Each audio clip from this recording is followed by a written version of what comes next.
Nobody tells you what to do when you fail despite trying your best. They tell you what to do when you are lazy. Work harder, focus more, stop making excuses, be disciplined, show up, do the thing. And sometimes that advice is true. But what happens when you already did all of that? What happens when you showed up early, stayed late, gave your heart, followed the plan, sacrificed comfort, believed in the process, pushed through fear, ignored distractions, did everything people say successful people do, and still lost? That kind of failure hits differently, because it does not just attack your result. It attacks your belief in effort itself. You can survive failing when you know you did not try. There is still a strange comfort in that. You can tell yourself, I could have done better. I was not ready. I did not give it everything. I still have another version of me to unlock. But when you know you gave your best, when you know there was no secret extra gear left, when you know you emptied yourself into something and life still said no, that is when the mind becomes quiet in a dangerous way. Because now, the question is not, how do I try harder? The question is, what if trying hard is not enough? And no one wants to answer that because it is terrifying. We want to believe the world is simple. Try hard, win, be kind, be loved, stay loyal, be chosen, work honestly, be rewarded, do the right thing, get the right outcome. But life does not always work like that. Sometimes you train and still lose. Sometimes you love deeply and still get left. Sometimes you prepare and still fail. Sometimes you are qualified and still not chosen. Sometimes you do everything right, and someone with better timing, better connections, better luck, or a different story gets the thing you wanted. And that is not easy to accept, because effort feels like a promise. But it is not. Effort is not a contract with life. Effort is an offering. You give what you can. Life decides what comes back. That sounds unfair because sometimes it is, but this is where real strength begins. Not the fake strength people talk about when everything is going well. Real strength begins when you stop believing that a painful outcome means your effort was worthless. That is the first thing you have to understand. Failure does not always mean you were wrong. Sometimes it means the world is more complicated than your plan. Sometimes it means the timing was off. Sometimes it means the door you wanted was not yours. Sometimes it means you were growing in ways the result could not measure. Sometimes it means you gave your best with the tools, knowledge, energy, and awareness you had at the time. And your best still had limits. That does not make you weak. It makes you human. But here is the part nobody tells you. When you fail after trying your best, the first thing you need is not motivation. It is grief. You need to grieve the version of life you thought would happen. You need to grieve the work that did not pay off the way you hoped. You need to grieve the person you were while you still believed the outcome was coming. You need to grieve the dream without immediately forcing yourself to turn it into a lesson. Because sometimes people rush too quickly into meaning. They say, everything happens for a reason. Rejection is redirection. Failure is just feedback. Stay positive. And maybe some of that becomes true later. But in the beginning, when the wound is fresh, those words can feel like someone putting a slogan over a broken bone. Before failure becomes wisdom, it is pain. And you are allowed to feel that pain. You are allowed to be disappointed. You are allowed to feel angry. You are allowed to feel embarrassed. You are allowed to sit in the silence and admit, I really wanted this, and it did not happen. That honesty matters, because if you do not grieve properly, the pain does not disappear. It hides. It becomes bitterness. It becomes fear. It becomes jealousy. It becomes a quiet voice in your mind that says, never try that hard again. And that voice is dangerous. Not because it is loud, because it sounds protective. It says, do not care so much next time. Do not risk so much next time. Do not believe so much next time. Do not give people the chance to see you fail. Do not put your whole heart into anything again. And if you listen long enough, failure does something worse than disappoint you. It shrinks you. This is why you must be careful after failure, not just with what you do next, with what you start believing. Because the most dangerous part of failure is not the lost opportunity. It is the false conclusion. I am not good enough. I always fail. Hard work does not matter. People like me do not win. I should stop trying. This proves I was stupid for believing. No. It proves you are alive in a world where outcomes are not fully under your control. That is different, and if you confuse the two, you will punish yourself for being human. The Stoics understood this better than most. They believed that your effort belongs to you, but the result does not. That does not mean results do not matter. Of course they matter. A failed exam matters. A lost job matters. A relationship ending matters. A business collapsing matters. A dream falling apart matters. But the result is never fully yours. It depends on timing, people, chance, health, money, markets, moods, weather, politics, family, biology, luck, and 1,000 hidden forces you may never even see. Your part is smaller than your ego wants to admit, but it is also more powerful than your despair wants you to believe. Your part is how you act, how you prepare, how you tell the truth, how you respond, how you rebuild, how you refuse to let one outcome become the judge of your entire life. That is yours, and when everything else falls apart, what is yours becomes sacred. So what do you do when you fail despite trying your best? First, stop pretending it does not hurt. Do not perform strength for people who are not carrying your disappointment. Do not turn your pain into entertainment. Do not rush to prove you are fine. Just tell the truth quietly. This hurt me. I wanted it. I tried. I lost. There is dignity in that, not drama.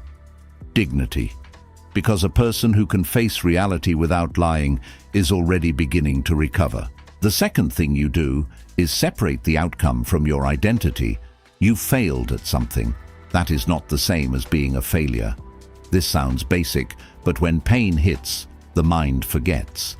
It takes one event and turns it into a name. The relationship failed, so I am unlovable.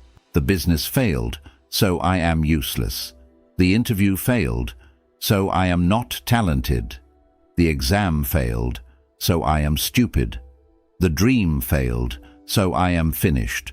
But an outcome is an event. An identity is a story you repeat.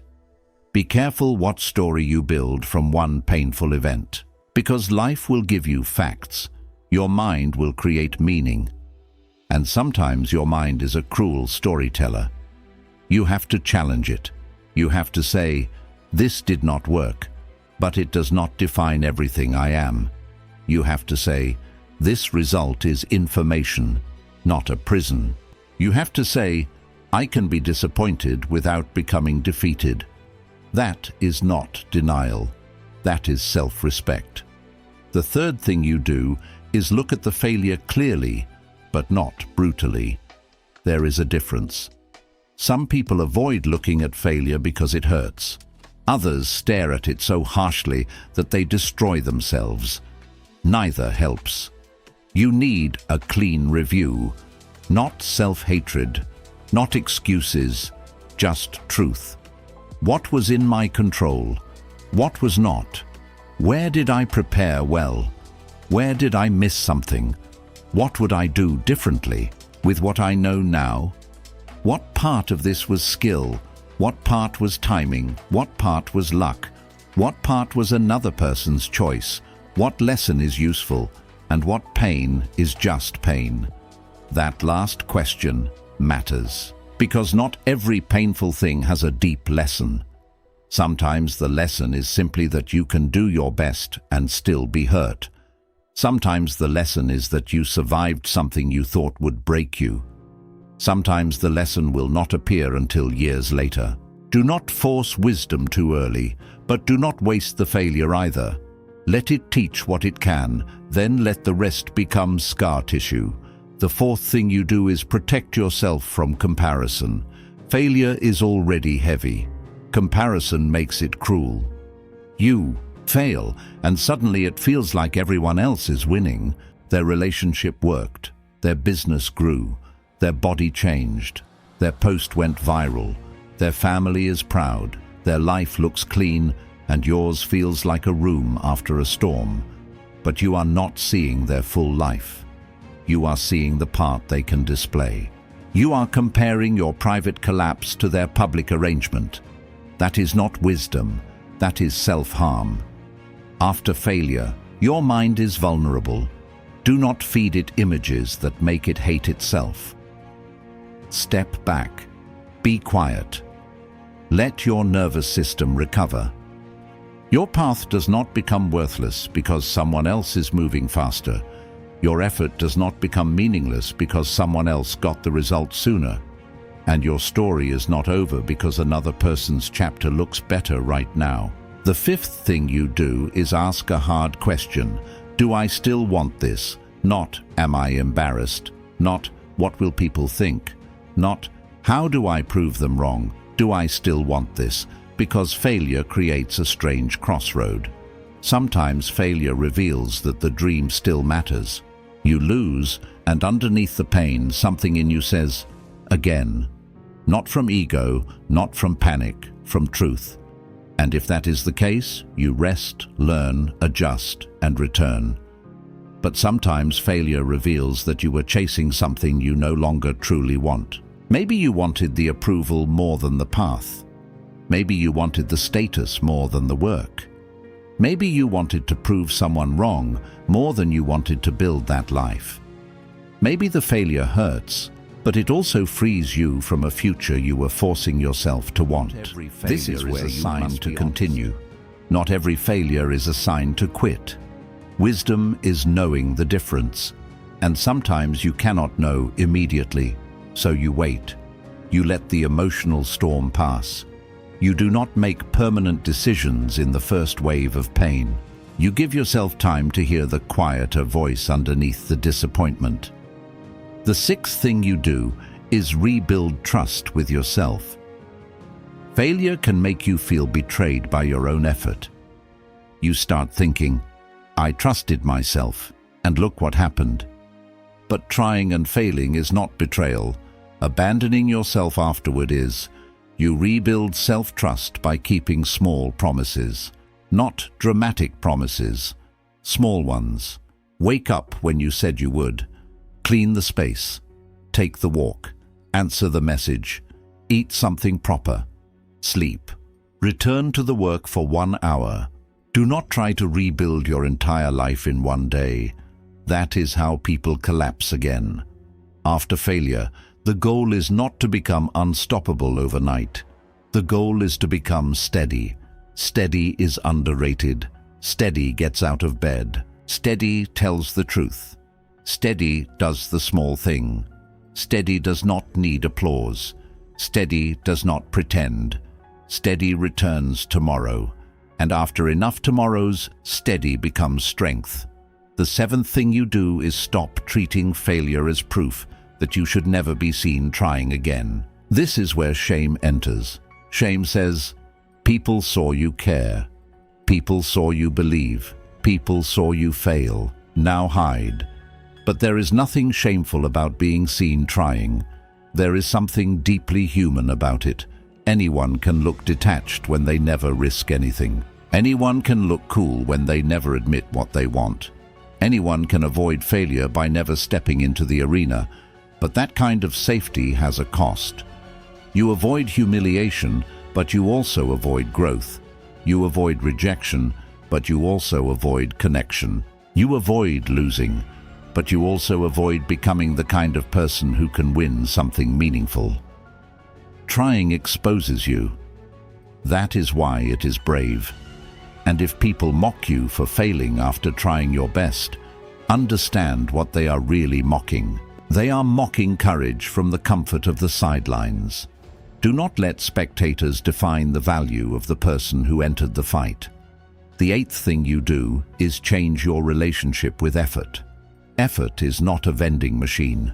You do not put in hard work and automatically get the snack you wanted. Effort is more like planting. You can choose the seed.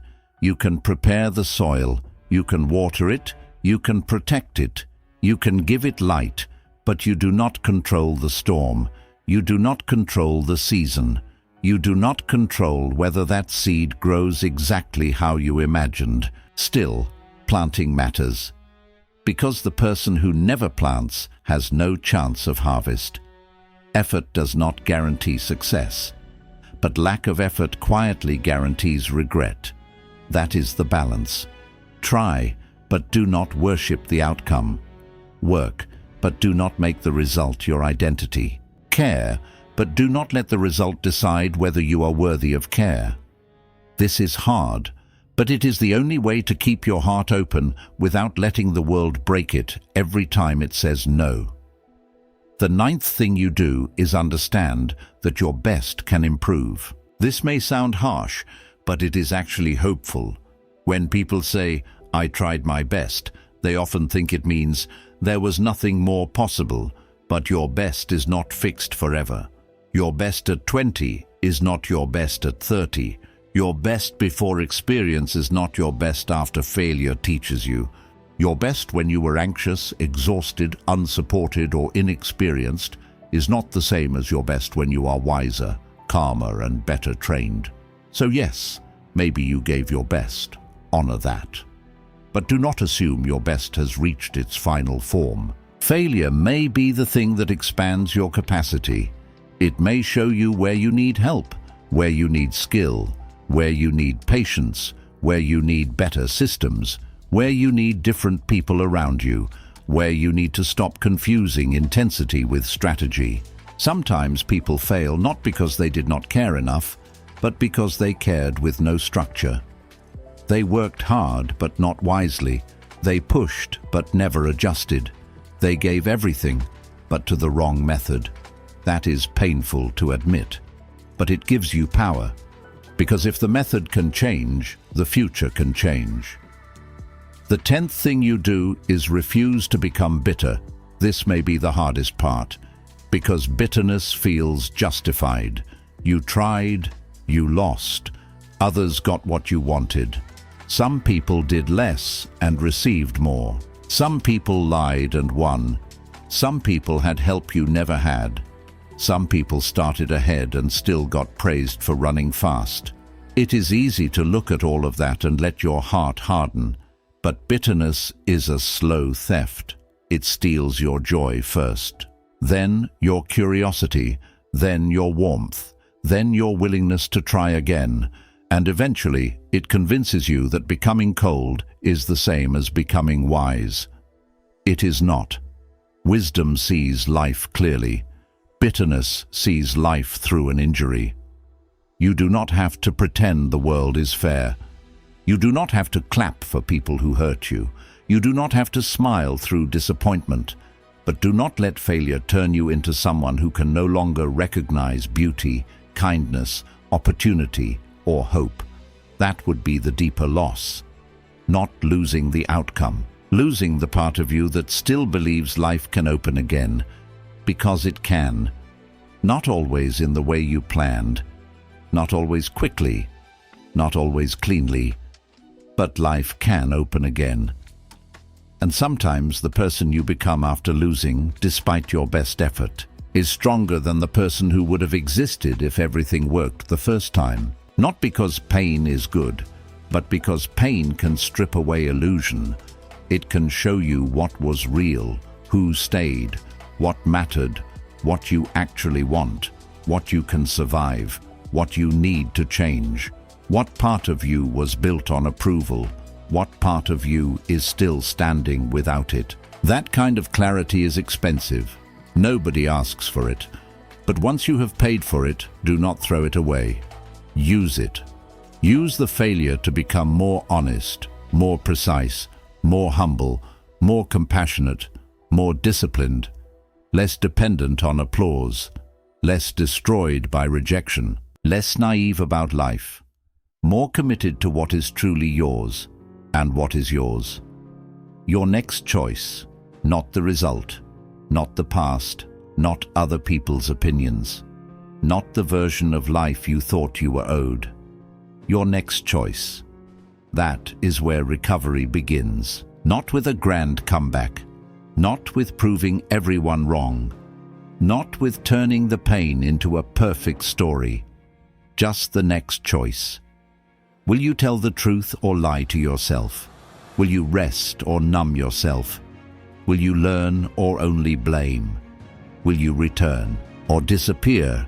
Will you let one failure become your identity, or will you let it become part of your training? This is where your life quietly changes, in the small moment after the big disappointment, when nobody is clapping, when nobody knows what to say, when the dream is cracked on the floor and you are left alone with yourself. That moment feels empty, but it is not empty. It is where character is built. Because trying your best and failing does not mean you are finished. It means you have reached the edge of who you were. And now life is asking whether you are willing to become someone deeper. Someone who no longer believes effort guarantees comfort. Someone who can work without entitlement. Someone who can care without being destroyed. Someone who can lose without becoming lost. Someone who can say, "This hurt, but it will not make me smaller." That is a different kind of success, the kind nobody sees at first, the kind that happens inside. And maybe that is why nobody tells you what to do when you fail, despite trying your best. Because there is no quick answer. There is only a slow return. You grieve. You breathe. You separate the failure from your identity. You learn what can be learned. You release what was never in your control. You protect your heart from bitterness. You rebuild self-trust through small actions, and when the time comes, you try again. Not as the same person, as someone wiser, someone quieter, someone who understands that life does not owe you the outcome, but you still owe yourself the courage to live fully. So if you failed, despite trying your best, do not let anyone make your pain small. It hurts because it mattered. It hurts because you cared. It hurts because you gave something real. But do not confuse pain with a final verdict. This is not the end of your ability. It is not the end of your worth. It is not the end of your story. It is the place where the old expectation dies and a stronger, more honest version of you has to begin. So what do you think? When you fail after giving everything, should you try again, walk away, or wait until the pain teaches you what the failure was really trying to show?